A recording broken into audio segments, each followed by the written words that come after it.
it's really exciting to see so many people in the room, so many that there's people sitting on tables. There are seats up in the front, so please do feel free to enjoy this technology that we have available called the chair. But if you like sitting on tables, that's cool.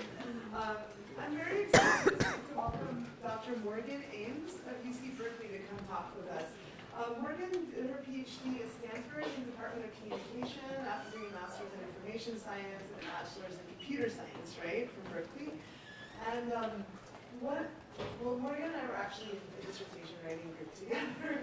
So a lot of my is because of Morgan and all of the problems are mine. But one of the things that really has like persisted throughout a lot of the work that Morgan's done across her career, and she's worked on questions of design and learning, design and collaboration, design and development. But the theme that cuts across a lot of this is, what are the kinds of moral imaginations, what are the kinds of religious imaginations, imageries of like what kind of mythic hero journey of succeeding in the world as a technologist, like what are those visions? How do they animate engineering and design efforts? And why do we keep gravitating to those particular visions, both in the face of the failure of those visions, in the wild, in the actual complexity of the world? Why do we need to keep going back to those in order to motivate ourselves to design on? So she's going to be sharing with us the story of the One Laptop Per Child project, which brought a lot of people's energy in the mid-2000s together across a wide range of institutions, a bunch of different countries. And so this is a really important story for anyone who wants to work on development, work on Gates Foundation projects, wants to develop fantastic social impact technology. We all have a lot to learn from what you're going to share. So thank you for coming. And please welcome Morgan Ames.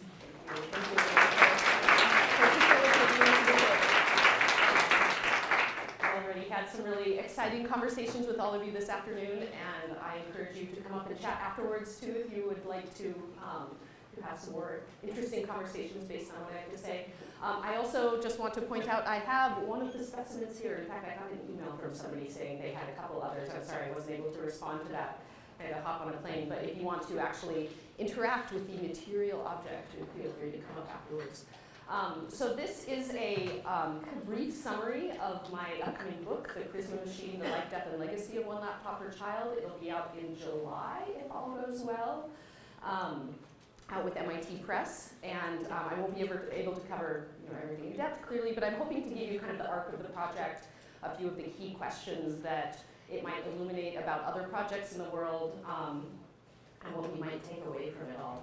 So first, what do I mean when I say the Charisma Machine or Charismatic Technologies, and what does it mean to study a project that is quote unquote charismatic?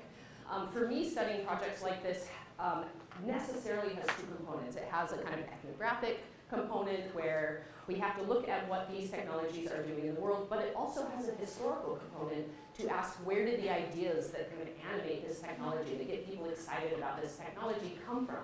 Where else have they come up? And so, so I'm going to kind of branch into those two different areas. I might dwell a little bit more on the historical just to give everyone some background, because I feel like that's kind of the meat that we can take forward. But I will also draw on an ethnography I did of a project, and One Laptop Per Child project in Paraguay, 6 months in 2010 and another month in 2013, to talk about how the charisma of the laptop translated to this particular place and how it was kind of different in a few other projects that I also visited. I'm hoping more broadly that this can tell us something about educational projects, development projects. Many of them have to kind of tap into these same kinds of charismatic processes to get attention. Other technologies might be kind of charismatic in a similar way. There's certainly a utopian thread in design, although things have, I feel like have been shifting in the last year in particular, so it'll be interesting to watch that. And also there's a kind of underlying ideology of engineering practice more generally that many of us might take for granted. We might be so immersed in it, and certainly I was as a computer science student and kind of out there in the world as a computer scientist, that I took it for granted until I kind of really started looking at it from lots of different perspectives and kind of questioning the assumptions I was making.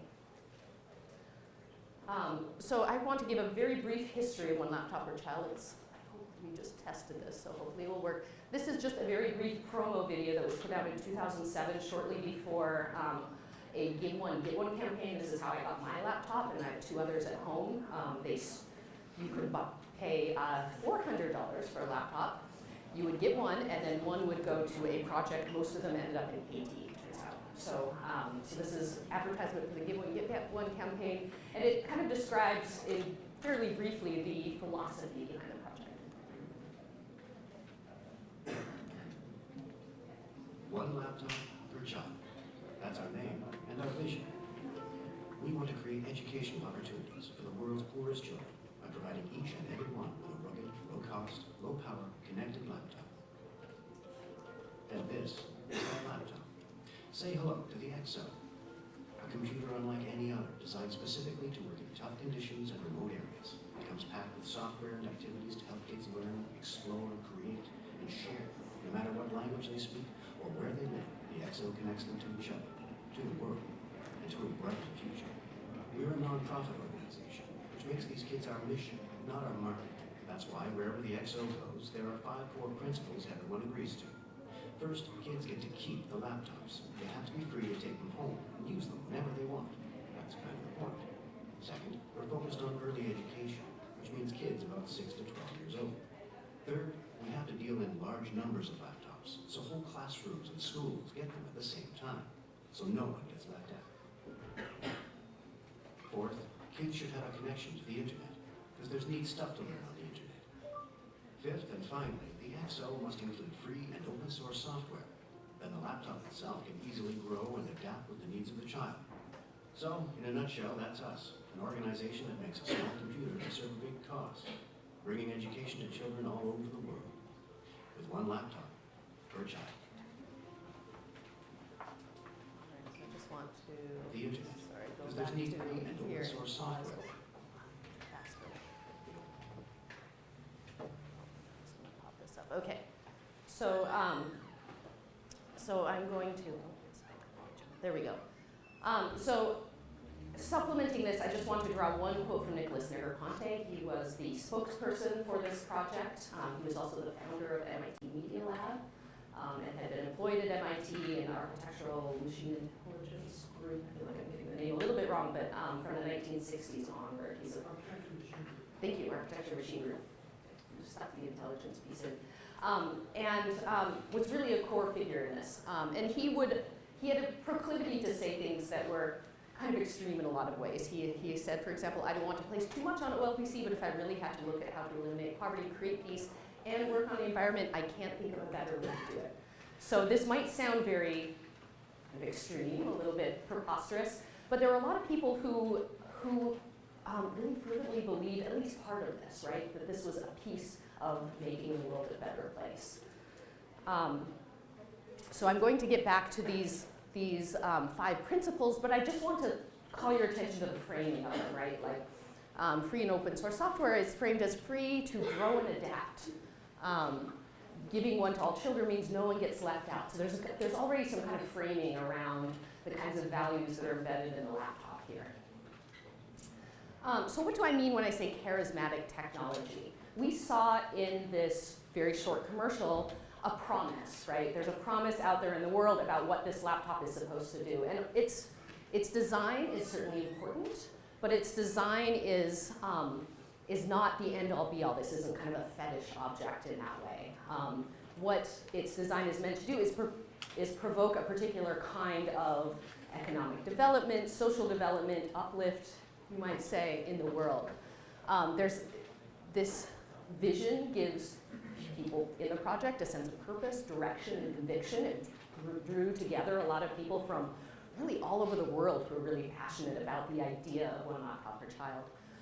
It made progress seem inevitable. In fact, Nicholas Negroponte would often say, you can hand these laptops out and literally walk away. You can literally walk away. You don't have to put any infrastructure in place. You don't have to do anything else. We'll see a little bit later that that's more complicated, but that kind of inevitable progress, or maybe easy progress, was an important part of the story that drew people to this technology. Along those same lines, it foreclosed alternatives. It made this laptop seem like the right answer, and other projects, not necessarily the right answer. And I'm going to make an argument coming up that this was in some ways ideologically conservative. This is conservative with a small c, not a big, so this isn't kind of a political valence in the kind of liberal conservative debates more broadly, but it speaks to a certain status quo in the technology world more broadly, in American culture more broadly, that appealed to people, that kind of held them up as important, as world changers. So we'll get to that in a little bit. First though, I do just want to address, we have, especially in this last year, undergone in the tech industry a lot of kind of cataclysmic change in a way that actually might be shifting the dialogue away from a lot of these utopian sorts of narratives, like One Laptop Per Child. So watching that One Laptop Per Child commercial with our 2019 brains, we might be like, what are they thinking, right? This last year in particular, Cambridge Analytica was revealed, there was an autopilot crash, there was Mark Zuckerberg's testimony in front of Congress, there was all sorts of places where the tech industry kind of took a beating in a lot of ways. And so as best you can, I want you to kind of put this aside and put on those 2005 hats. I know many of you might have been very young at that point, but try to imagine the technology world in 2005. And that's not to say there weren't any controversies there. This was post.com boom or bust, certainly. There were a lot of things happening even then, but the overall zeitgeist was still kind of overwhelmingly positive. Like maybe tech has caused some problems, but tech will fix them. We'll figure it out. Sorry. So as we saw before, we have 5 core principles. Children should own the laptops, not parents, not schools, not governments, children. They aimed at kind of elementary school age, pretty young. Saturation, all kids should have one. Connection, they should be on the internet. And free and open source software. And then the last one in particular drew in a very large community of people interested in kind of promoting free and open source software across the global south. A few of the key members of OLPC's leadership include Nicholas Negroponte. We've heard a little bit from him already. He was definitely the public face of the project. He was traveling around the world in 2005, 6, and 7, giving talks about One Laptop Per Child, lots of TED Talks. He continues to kind of be the public face. I'm also going to focus in a bit on Seymour Papert, who was in many ways the inspiration for the project. In fact, Nicholas Negroponte would often say he was the inspiration. So I'm going to focus on these two. Walter Bender, Mary Lou Jepson were also very important, and there were a number of other people who had big impacts on it, but these were kind of the ones who in many ways set the direction. So Negroponte would often credit Papert in his public talks with inspiration for the project. For example, in a talk, or in an interview he did for the movie Web, he said the initial ideas for One Laptop Per Child came in the late 1960s and early 1970s, when a man named Seymour Papert made a very simple observation, and that was that children learn different, riffing on Apple a little bit there, when they write computer programs, because the act of writing a computer program is the closest you can come to thinking about thinking. So there's a lot that's kind of packed into this that might be like, what? So I'll unpack a little bit going forward. So Papert is known for a learning theory called Constructionism, and this was in many ways the motivation for One Laptop Per Child, along with some of Negroponte's kind of digital utopianism. Constructionism has a lot in common with Jean Piaget's constructivism, and in fact the names are confusing enough. Even my advisor would often kind of use them interchangeably. And they are certainly often confused. And in fact, before joining MIT, Papert spent 5 years studying with Piaget in Geneva, and Papert adopts from constructivism a focus on children's learning as this active process of constructing knowledge about the world, relating new concepts to things they already know, kind of building an edifice of knowledge. Papert departs from Piaget, though, in several important ways. And this demonstrates one of the other major influences on his life, which he often discussed in his writing, that of Marvin Minsky and the lab that Marvin Minsky ran at MIT. So here we have Papert here and Minsky over here. One thread of influence here is Papert's steadfast focus on computers as what he would call Piagetian learning, or computers as an object to think with.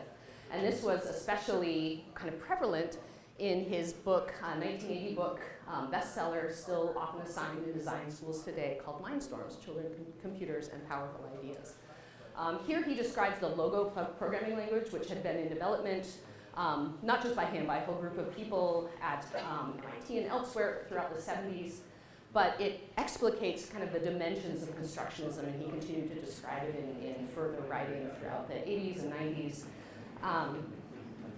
Mindstorms was published at a really kind of perfect time in the world. The personal computer was just starting to take off. There was this very strong interest in teaching kids to program, and one of the main tools for it at the time was BASIC. Some of you might even be familiar with BASIC. I learned a little bit of BASIC. It's still out there. It's still a tool that people use in the world to teach programming sometimes. But it's fairly kind of dry, and the idea that Papert put forward in Mindstorms and in further writing was that Logo was a much more kind of playful, intuitive replacement for BASIC. So here we can kind of see, this would be sort of an example of what you could do in Logo. You have a little turtle graphics, you can move it around. That was often kids' first kind of introduction to Logo. And of course we have One Laptop Per Child is another instantiation of Constructionism, but there were actually a lot of other projects between the kind of 1980s Logo, which in fact I encountered in my own elementary school. I don't know if others used Logo at the time, and One Laptop Per Child. So also kind of contemporaneous with the rise of OLPC is Scratch, the Scratch programming language. This was also inspired by Constructionism and built in fact by one of Papert's proteges, Mitch Resnick, and his lab at the MIT, or his group, lifelong kindergarten group at MIT Media Lab. Papert collaborated with Lego in the 1990s to make Lego Mindstorms.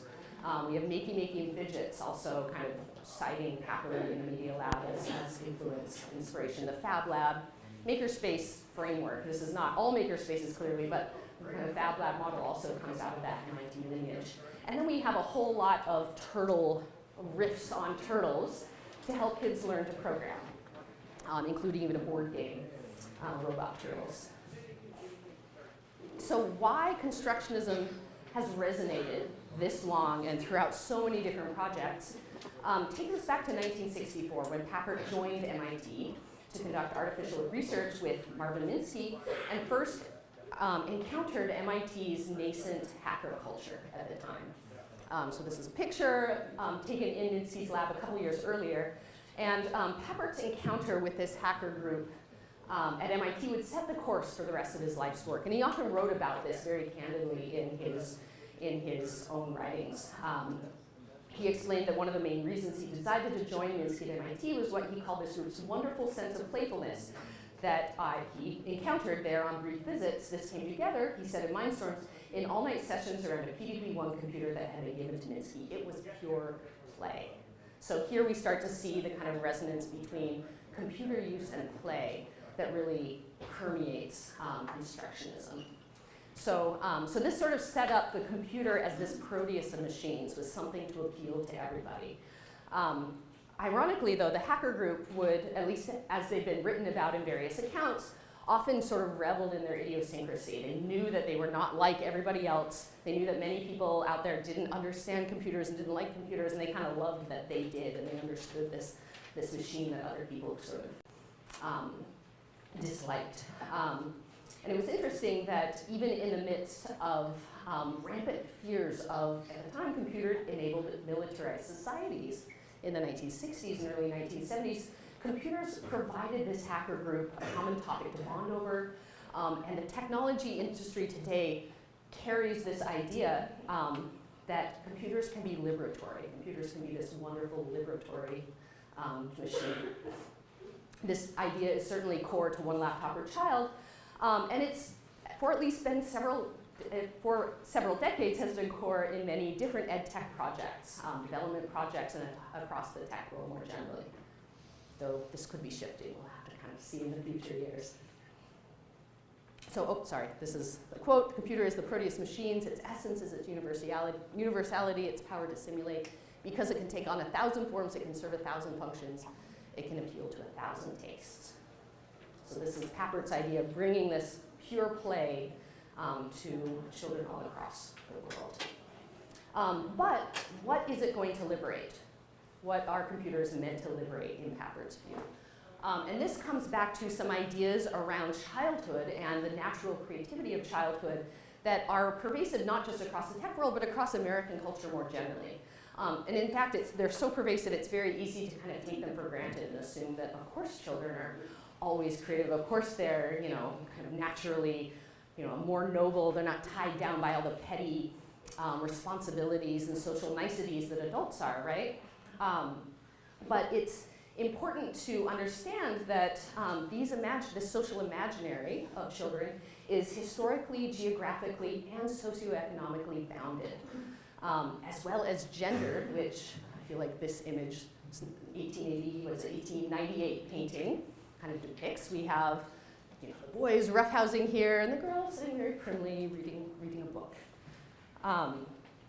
This imaginary childhood traces its roots to 19th century reform efforts that attempted to take children out of newly built factories where they were being employed as workers and place them into schools. Now, this sounds very altruistic. There was also a kind of culturally imperialistic edge to it, though, because this was also a time of great waves of immigration, and so there was a kind of a moral sense that, we need to take these unwashed immigrant masses and educate them to be good American citizens. So there were some very strong reform movements starting in the 1840s with Horace Mann and going on all the way through the Great Depression, when school was really kind of institutionalized on a national level, to set childhood aside legally and structurally as a state distinct from adulthood.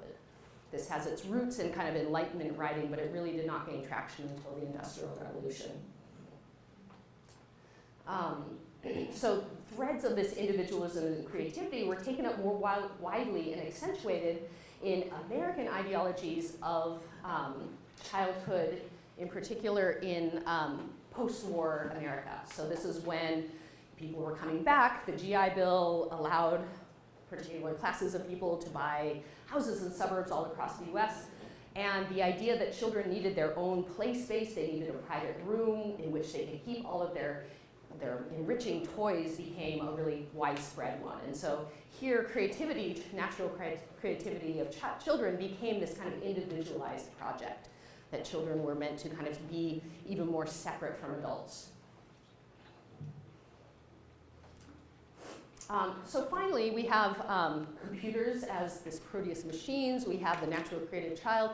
And finally, we have this sense of rebellion. So against these social imaginary of the naturally creative child was a kind of counter-imaginary of the stultifying school, factory model of schooling, right? And again, this is one that is very familiar.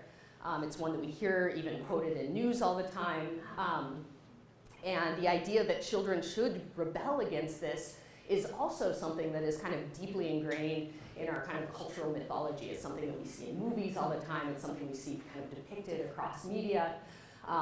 We see it all the way back to Tom Sawyer and Huck Finn, these kinds of narratives. And the kind of rebellion that is generally sanctioned is sort of summed up by the phrase "boys will be boys," right? So we can think of the kinds of valences, gendered valences, maybe class valences, racial valences in boys will be boys, and whose kind of rebellion is sanctioned or even encouraged as free-thinking individualism. Sorry.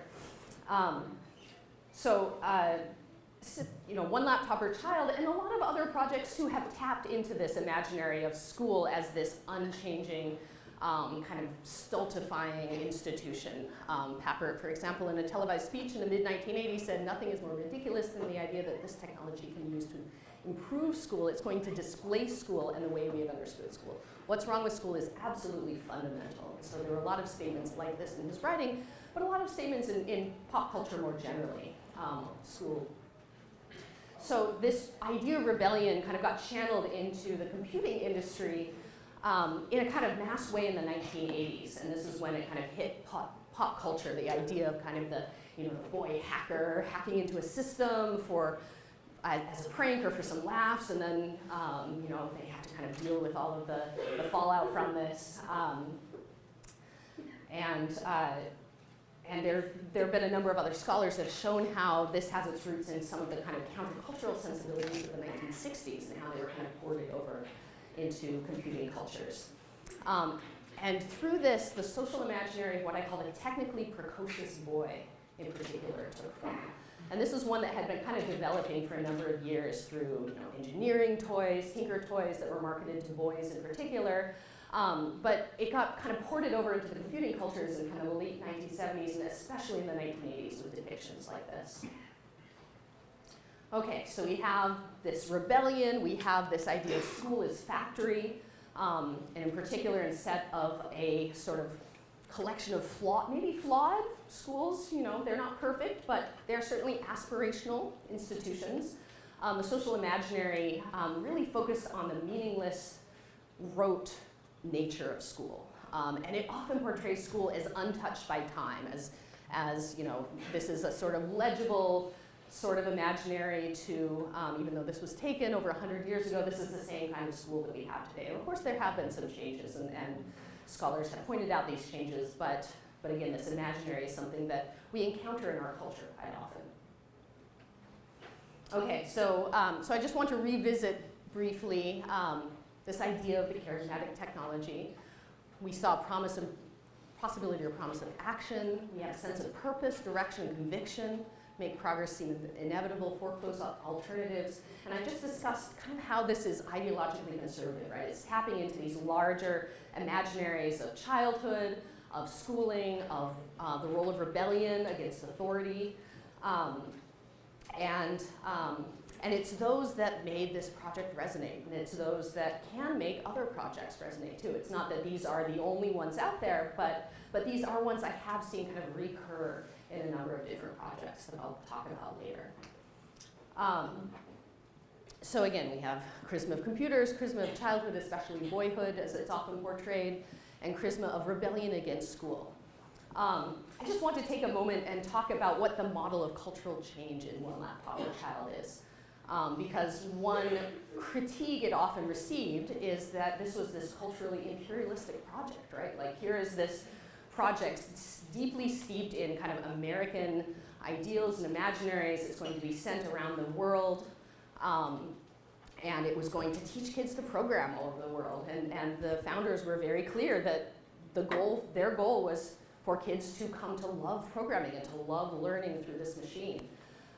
So one way they tried to diffuse that was to say, well, it's open source, so if they want to change it, they can, right? Of course, they have to be a good programmer to do so, but they can still get to that point and change it to suit their own purposes.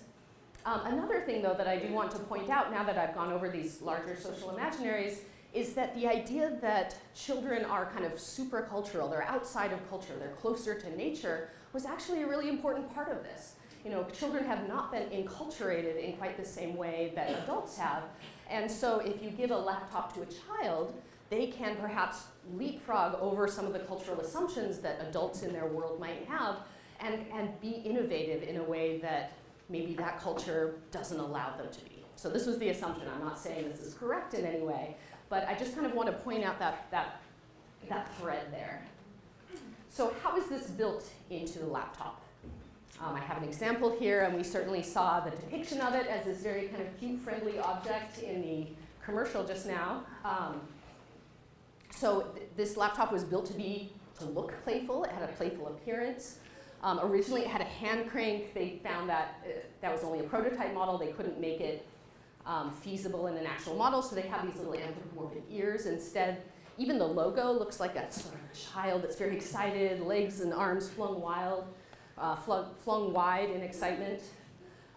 It shipped with a lot of games and game engines. So there was an encouragement of a particular kind of play that the people involved with One Laptop Per Child, not just the founders, thought would be especially appealing to kids. So there's this kind of collision between all play that children do and computer video game play.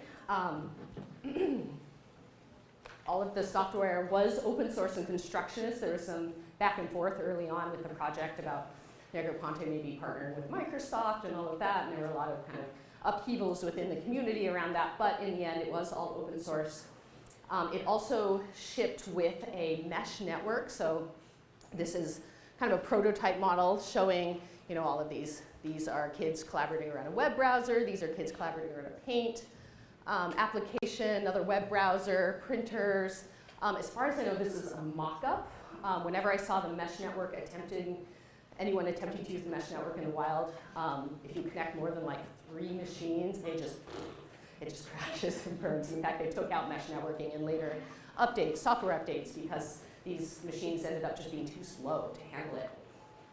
So they did have some really interesting features, and these features embodied many of the values of the culture and kind of reflected these social imaginaries. However, these were very limited machines in a lot of ways. They came with 1 gigabyte hard drive, not memory, hard drive. It was flash hard drive, which, you know, solid state. That was pretty innovative at the time, but 1 gigabyte was not much. Even in 2005, 50 or 100 was pretty typical in 2005 even. It did not come with a video player. There's no way to play video as it was shipped. I think it didn't run Flash either, so at the time Flash was still very big. It did not have a music player. It had some music creation software that could play music, but that was sort of incidental. The assumption was that kids would be creating it. It did have a web browser. Did have a basic word processing program. It was built on Red Hat Linux, and they'd made their own kind of custom windowing software on top of it called Sugar, which I always find kind of amusing. Like, you know, they said, oh, it's meant to be this kind of cheeky thing, like parents don't want their kids to have sugar. What was that actually saying? It was a kind of odd metaphor to have. And it was built to be rugged. I mean, it was a ruggedized laptop. In fact, Negroponte in his talks would often close one, fling it, I want to do it with mine because I want to break it, but fling it across the stage and then open it up and turn it on and show that it still works just fine. However, this did set up some problematic expectations that I'll get to in a little bit. Okay, so one thing I want to point out about some of the limitations of this machine, especially its 1 gigabyte hard drive of sorts, solid state hard drive, and its very slow processor speed, was that in many ways it was a throwback machine. It was a throwback to the kinds of machines that the people who made it maybe used in their youth or their childhood. And as such, this reflected what I call nostalgic design. So often in OLPC mailing lists, various groups, they would talk about the machines that they learned to program on, the Commodore 64s, the Ataris, whatever they might be, and how those were inspiration for what they were designing here. And so within that model, why would you need more than 1 gigabyte hard drive, right? Like, you never had it. That's an enormous amount for a 1980s computer. So I want to kind of point out some of maybe the problems with nostalgia clearly, but also why nostalgia is so important. So there's this wonderful book, The Way We Never Were, about how nostalgia for a particular kind of American family continues to shape policy and our kind of social norms around what correct families are meant to be in the United States to this day, right? Like the debates we hear about family values continue to kind of evoke this particular maybe 1950s, I'm not quite sure when this is, right? That never really existed on a mass scale. Like maybe it existed here and there, but there's a particular kind of nostalgized image. Likewise, the nostalgized image of their own childhoods that these hackers drew on, I call hackers as not in a kind of them breaking the computer sense, but as a term that they themselves adopt. That they adopted, the nostalgia that they had was not something that was necessarily reflecting their actual childhoods. It didn't reflect the way they actually learned to program and the kinds of resources they had to draw on, where they went for questions when they got stuck, right? It reflected this kind of mythology of them encountering a computer, falling in love with it, and teaching themselves to program. And really, it was all about them and the computer. All right, so I'm going to now move into how this project translated. And I know I always tend to take a little bit too long on this first part, but I do feel like this laying the groundwork for why this project was charismatic is a kind of important part of the story. But now I want to talk a bit about how this project was translated in Paraguay. What did children actually do with these exos in their free time? How are they used in the classrooms? And what do these findings mean for OLPC clearly, but also more broadly for kind of utopianism design within the technology industry?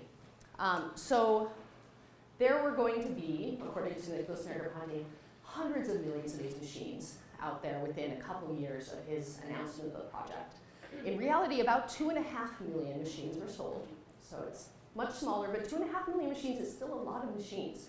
And it turns out 85% of them were sold across Latin America. They often targeted Africa as this sort of heart of darkness, problematic kind of imaginary in early discussions, but it turns out that Latin America had generally the capital, a little bit more capital, these were more middle-income countries, and real interest in open source. They had really kind of well-developed open source communities, a lot of flow between the US and kind of expat communities, and kind of local open source activists all across Latin America. And it's not that other regions don't have that, but I think these kind of came together in a really interesting way that made OLPC resonate very strongly. So we have a couple of really big projects. The one that actually went one-to-one countrywide in a reasonably large country is Uruguay. They have about 1 million laptops and counting. This project is actually still going. Peru also has about 1 million, but it's a much larger country. I think it has 15 times the population of Uruguay, something like that. And the project there really followed Negroponte's advice to hand out the laptops and walk away. There were some very well kind of recorded, well-publicized events of handing out laptops in like remote mountaintop villages, shaking hands, smiling kids with laptops. And then the helicopter flew off and there was no follow-up. In some of these villages, there was no way to charge the laptops. These were just plug-in laptops, despite the early talk of the hand crank. And so in Peru, in a lot of places, these laptops ended up locked in cupboards. So that is, I think, an important story to tell. And in fact, Anita Se-Chan kind of unpacks that further in her own work. But I was really interested in telling the story of a project that was said to be going well. I did spend some time in Uruguay, but I ended up focusing in on Paraguay. And they're interesting for a few reasons. They were run by an NGO rather than a government, so they weren't tied to the same kind of election cycles and vagaries of that many of that Uruguay and Peru and others were tied to. And they were a little bit more kind of agile. They were really trying to kind of make this work. And in fact, they wanted the government to take it over afterwards. So they put in a lot of work. They put in a lot of work building out infrastructure. They put in a lot of work socially training everybody. So here we can see, they put in WiMAX towers with some donations from a local telecom. The schools repainted. They put plugs in all the classrooms. They had all sorts of publicity events and festivals for kids, all sorts of things to try to kind of promote this project. This is I think the initial Paraguay Educa team. There were a few of these people who had cycled out by the time I was there in 2010. Here I just wanted to point out most of the people involved here were actually in their 20s.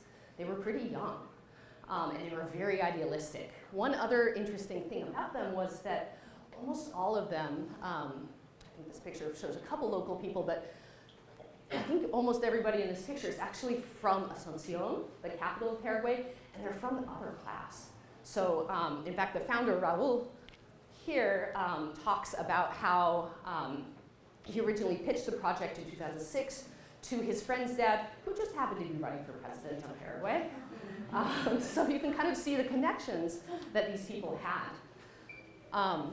One group of people who ended up really taking, or who a lot of responsibility was placed on for this project, was a very different group of people, Paraguayan teachers. So Paraguayan teachers in 2010 at least were paid about half of what the federal minimum wage was, from various kind of convolutions of the law. They, in many cases, had second jobs, or sometimes they taught at 2 schools. There was a 4-hour block in the morning and a 4-hour block in the afternoon, so teachers might teach 2 student bodies in a day. They were expected to do a certain number of hours of unpaid training every year, of which this one laptop per child training counted, which is good, but it was still unpaid training. And it kind of points to some of the conflicting divisions of development that we have. So Paraguay Educa did put a lot of work into trying to make this project work. But within Paraguay, this is also in the context of an education system that had been underfunded and undervalued for over 50 years. And this goes back to the dictatorship in Paraguay that ended in 1989, but the same party, the Colorado Party, continued to be in power up until 2008, and is actually back in power now. And so within this kind of larger landscape, we might question what a project like One Laptop Per Child could do within this kind of larger infrastructure of devaluing education. So I'm going to very briefly talk to some of the challenges that came up. So they did install plugs in many of these classrooms, but usually only one or two, depending on the school. And by the time I arrived in 2010, the kids had had their laptops about a year and a half, and the batteries in some cases had degraded. And so if a teacher wanted to try to use the laptops in their classroom, they had to deal with charging the laptops, various laptops discharged. By the time I arrived in 2010, I think let me skip to, here we go, breakdown slide. By the time I arrived in 2010, about 25% of computers had hardware problems. Some of them based on, let's see, what does this show? So sometimes screens would be blank, sometimes motherboards would fail. More often, the chargers would go bad, other kinds of things that maybe didn't render the computer completely inoperable, but would make it very hard to use. Keys would fall off of the keyboard. But in about 15% of the computers, they were rendered inoperable. And in fact, when I returned in 2013, I encountered just stacks and stacks of laptops in kind of the main office of Paraguay Educa in Centro Calpupe, unrepaired, with no repair parts in sight. And this shaped a very early kind of imaginary around the laptop that it was a little toy, that it didn't matter. It was not something that teachers could really use in the classroom. It was not something that children were getting a lot of value out of. And we saw a lot of non-use. So in addition to the 15% of laptops that were inoperably broken, half of kids were just not interested in these machines. And when I interviewed them, they said, they're frustrating to use. I'd rather play soccer. I'd rather play with my siblings. I have to help my parents with their business. I have a number of other commitments that don't let me prioritize this machine, and I'm okay with that. I don't want to change that. One thing I just want to call attention to here is just kind of inverting the narrative that these kids are somehow not naturally creative, that they're not kind of these sort of technically precocious learners. They just really didn't find anything interesting in this.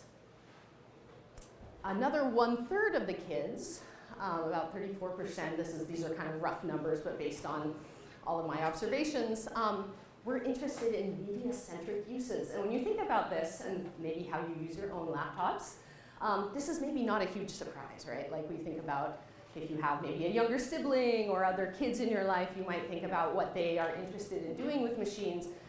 Watch YouTube, right? Maybe play some video games, maybe do some kind of, maybe listen to music. And these kids were no exception. This is what was most captivating for them.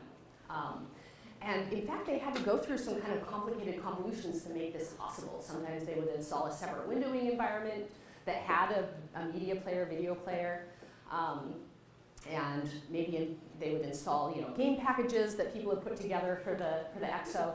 And I found the way that this kind of knowledge disseminated within the schools really fascinating. Because in a way, this was interesting kind of technical learning going on, even if it wasn't the kind of programming learning that OLPC kind of originally imagined. However, I do want to just question who had the power to kind of direct this, right? So one of the games when I was there in 2010 that was very popular was called Vascolet. Vascolet is a Nestle character. Vascolet is it's kind of a Popeye-like character, but instead of eating spinach, Vascolet drinks milk to get strong, chocolate milk in particular. So they made a couple side-scrolling games where Vascolet would run along and have to jump over baddies and drink chocolate milk to power up. So here's this clear advertising, right? This is a game, but it is corporate advertising. And there were a number of things along these lines that were kind of thinly veiled advertisements that were marketed to these kids through this device meant to be educational. So, so in that way, I want to caution against projects like this and the kinds of influences that they enable for kids. I just always want to question who actually has power. One thing I found particularly amusing, Doom was ported to the EXO, much to parents' chagrin. Yes. And I do want to just come back around to talking about whether these were learning machines for anybody and what that looked like. So these shipped with a lot of programming languages and programming environments. They shipped with Scratch. They shipped with something called Turtle Blocks, which was kind of a riff on kind of a mashup of Scratch and the older logo style of text-based programming, where you'd still be moving a turtle. So it's kind of hard to see, but there's a little turtle right here. And I really looked pretty hard for kids who were using these kinds of programs at all. And I did find a few, and I followed up with them. And I found a few interesting things. One was that their caretakers, often their mothers, sometimes an aunt, sometimes other people, encouraged creativity. They said, oh, you have that new device, don't use it like a TV. Let's do something more interesting with it. This was often wealthier households, and this is a sort of problematic point. I don't want to say there's any kind of determinism of like wealthier households would do more interesting things with tech. But I think in a lot of cases they had another computer at home already, and so they had kind of an idea of what computers could do and what might be interesting to do on a computer. Again, these are not so predictive. And I also want to emphasize that these might have been learning machines to a point, but they were still media machines for these kids. So this is one kid's laptop, 10 so very amusing. And overall, I feel like the story of translating charisma that one laptop per child told about how this computer was meant to affect the world really missed the social component of learning, right? It missed how learning is culturally situated, it's socially motivated. And this is something that I think education researchers and certainly comm researchers will take for granted. Like this is kind of baked into to pretty basic kind of findings within the field. But within the technology world, it's very easy to just think about maybe the child and the computer, or maybe computer-mediated, highly individualistic visions for what technology should do in the world, and forget the fact that kids will only be motivated to use this if their social worlds kind of motivate them in some way.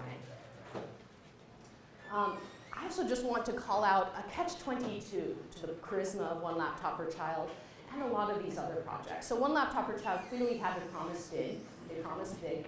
And in a lot of ways they had to, because that's how you get attention in this world, right? You can imagine pitching a project to venture capitalists. You have to promise that you're going to revolutionize whatever it is you're going to revolutionize, right?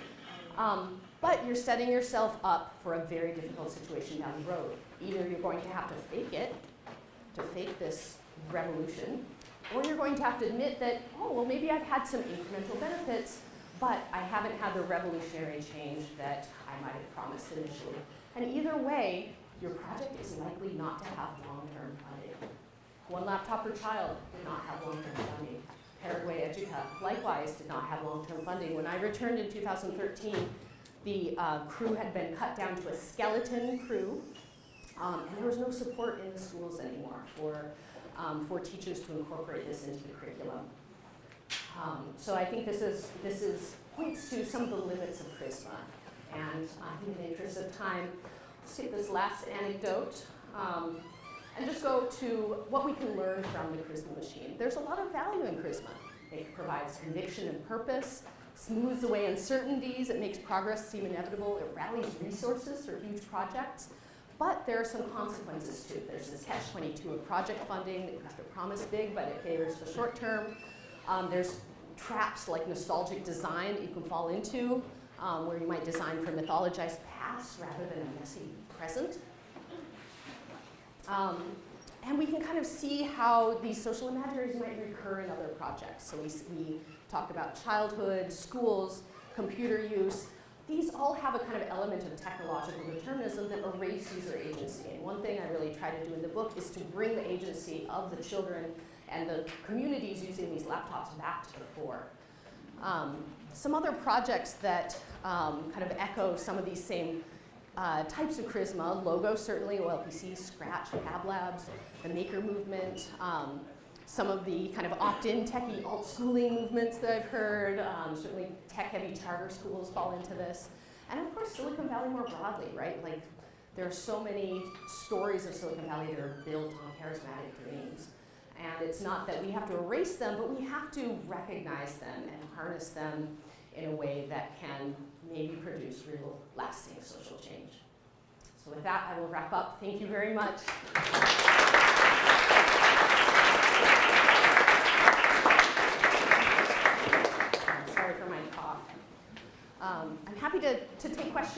understand, I know some of you have scooted out already for 5 o'clock commitments.